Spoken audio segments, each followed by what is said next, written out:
I'm Mary Ann Obst. I am a complex abdomen specialist at Regent Hospital, which is a level 1 trauma center in St. Paul, Minnesota. And I love big wounds and fistulas and that kind of thing. So I started this YouTube channel so that I could share with you some of the technique tips that I use when I'm taking care of these patients. So if you appreciate the information, you can always hit the subscribe button. Also, we have a website, complexwounds.com. If you want to go check that out, there's some other videos on there.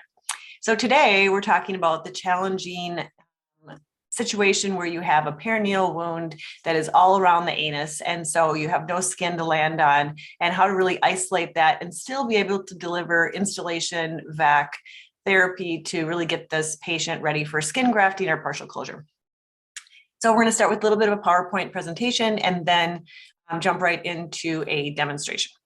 Okay, so negative pressure wound therapy with instillation on your perineal wounds.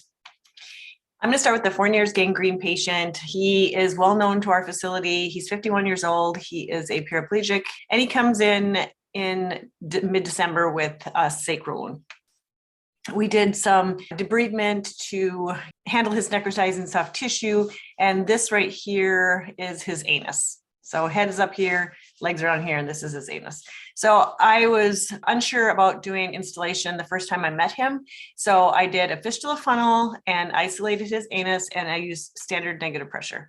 So you can see as I'm putting on the negative pressure system, I have the fistula funnel through the negative pressure foam, and then I'm placing it to the anus because we had to go from prone to supine because he also had wounds on the front. Down the road, I switched him to a wound crown. It was a little bit better for him to utilize, and his wound was very flat, as you saw. If he had a wound where there was a lot of tissue or buttocks all around the anus, I probably would have stuck with the funnel. The learning points for him is that we really needed to put his dressing on from back to front. We tried a couple times putting on the dressing on the front and then moving to the back, but that didn't work as well. And that's just experience. And that's why sometimes I'll put him in standard negative pressure a couple times just till I can really nail the dressing before I try and move them to instillation. And then you can see he was a slider, obviously with being a para, and he had a trapeze, and so he'd slide around a lot. So I used lots of offloading dressings and things to protect my dressing. And for him, because he was very mobile, even though not his legs, I actually put the negative pressure port on the wound itself, and then I offloaded it. And for him, you know, multiple oval dressings would have been too hard. So we decided using the extra large dressing just made it a lot easier to use. And that's what the extra large looks like. If you haven't seen it, it's nice and big, and it's not an inch thick, it's a ½ inch thick, which is kind of nice to work with sometimes. The technical drawing of how to cut the isolation fistula funnel is right here. You can kind of cut it on the bellows, and then obviously you embed it into the foam using a barrier ring at the base where the anus touches the device. Sometimes you can run a fecal management system through. This is a big burn case. We preloaded a funnel onto the brand new fecal management system before we skin grafted, and then we vacked that with the fecal management system running through the middle of it. So just an option for you if they need to have one. So this gentleman, by the 31st of December, he was looking pretty ready. I was getting better at his dressings, and so we decided to go for instillation. So again, this is his rectum, and then his wounds came forward all the way up to his penis.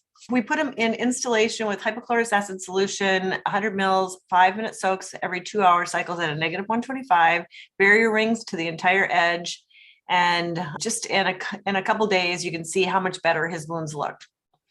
Of course, right here, we knew he had osteomyelitis. We were treating him for it, but this is a really good indicator of how negative pressure really just can't work as well when you have active osteo going on. And here he is in clinic January of 2022, which is a year later. This is January of 2021. This is 22. Learning points: always consider practice with the standard negative pressure before you start instillation on these really difficult cases.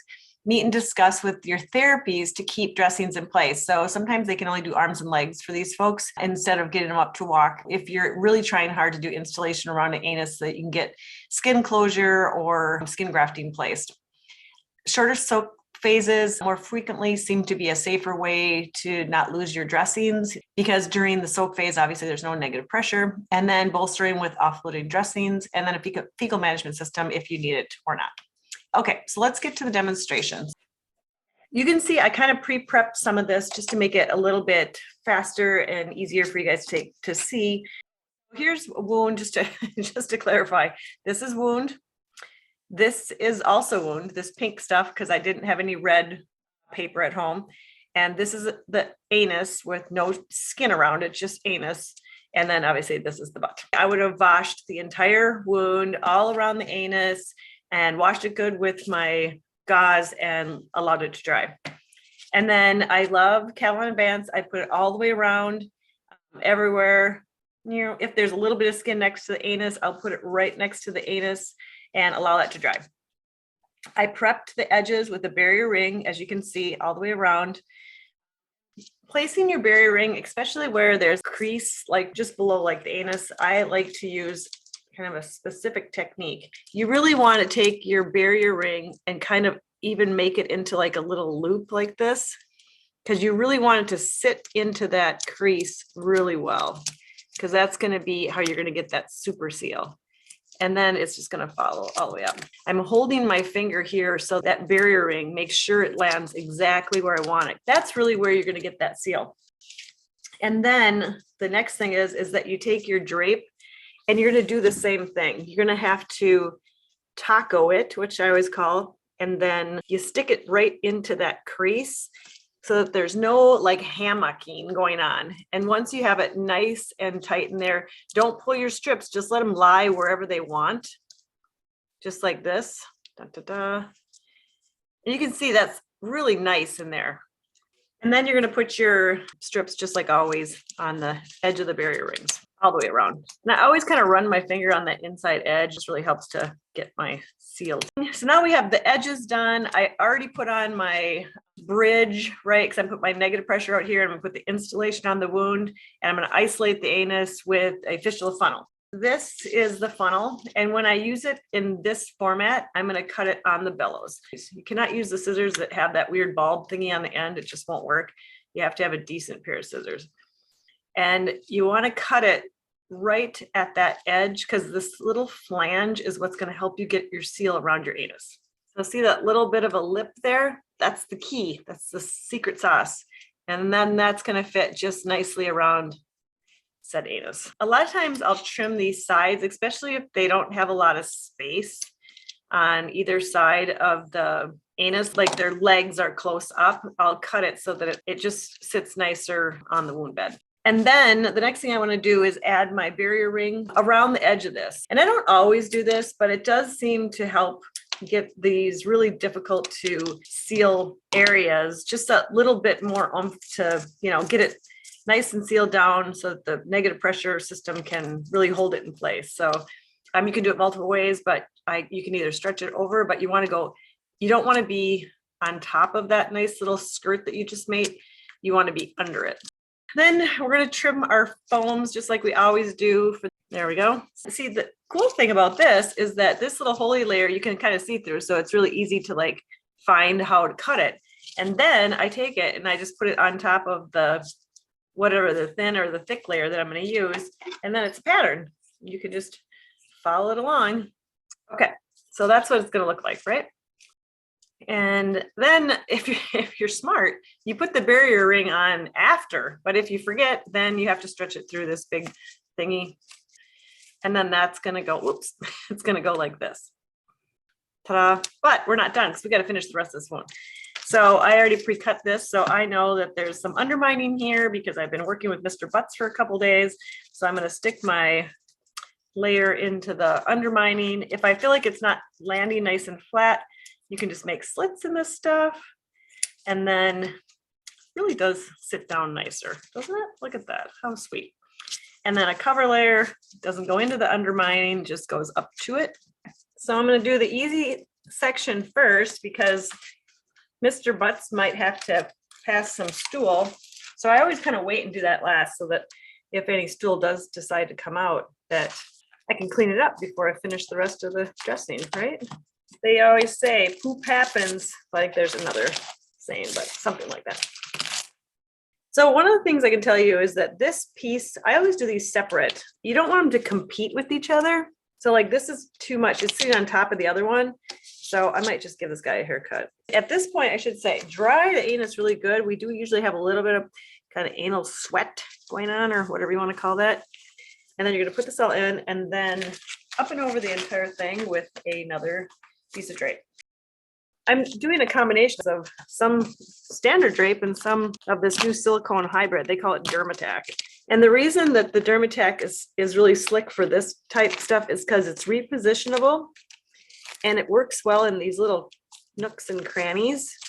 And so for these folks, sometimes you got to pick up the drape a couple times just to get it just right. And then want to make sure it gets into that hole. So see, this is just like I would do for a real person, because then I'd lift this up and make sure I get into that hole there. Then I want to get rid of this covering because I don't want poop to all of a sudden come shooting into here, and then I don't have a method to clean it. So this way I can always suction it out if it gives me trouble. So his butt like goes like this, right? So I'd put the installation right here. So then my installation, and I'm going to try and run it so it kind of goes down the bridge itself. That way I don't have to use so much volume, because if I put it way up on the top on the track pad here, I got to put in, so much volume to get to the wound. And that's a problem because then you have more leaks and stuff. This way, if you kind of run it like this, you can use 6 milliliters to fill your wound bed. Where your negative pressure port is, you want to make a nice big hole. You don't want it to be too skinny. So then I'm going to take the negative pressure port and I want to make sure it goes off the same side because I don't want it to go under the patient, right? So I'm going to have this guy going this way, and then I'm going to shoot this guy this way as well. So we got a seal, which is nice. So then this, I would route down this bridge. I'd be concerned that right there we might have a problem. So then I would do something like take a little piece of foam and I might tuck it underneath there. The installation tubing is super tender. And so if you do have like little nooks and crannies, you can just kind of go like this. And then, like I said, I'd put a big Mepilex border dressing all over. And then this way, this guy can get up and go to the bathroom and still, stool out of his anus. And, if they're stooling through this, you just literally wipe it just like you would wipe anyone. Obviously, if you had a fecal management system, you could come out through here as well. So that is Mr. Butts showing you his anal isolation with fistula funnel, which is super fun. This YouTube channel is all about sharing information and that kind of thing. So if you enjoy this, let me know. If you have suggestions and things that you think you could do, you've done better, email me and we can talk back and forth. Otherwise, let me know if you try this and it works well. And again, thank you so much for your time and have a good day at work. Bye.